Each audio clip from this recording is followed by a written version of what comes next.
Okay, my B9A4 is stage 2 ECU, stage 1 TCU, P34 intake, ResX, and is going in dub squared for 034 rear subframe bushing inserts, diff inserts, transmission and insert, 034 springs, rear sway bar with adjustable end links and front adjustable end links. I want to track my car. Should I order your front sway bar for optimal performance? So it depends.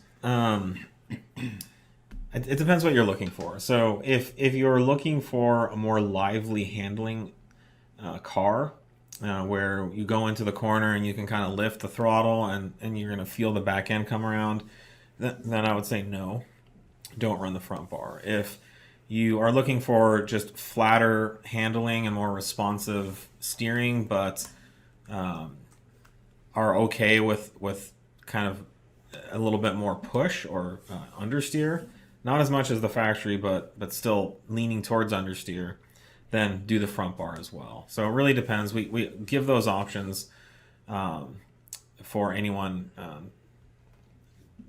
depending on what they're looking for. Not everyone wants the same thing. We only sell the front with a bigger rear. That's right. The balance for that one. That's so right. That's a good point. Both. Yeah. You would keep the balance of rotation regardless. It's just cut and roll.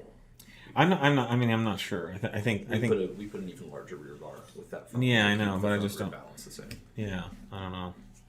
But yeah, if you do want the front bar, it comes with a bigger rear bar. So you either get the front bar with a bigger rear bar or the slightly smaller rear bar with the stock front bar. Just a quick follow-up somebody else posted.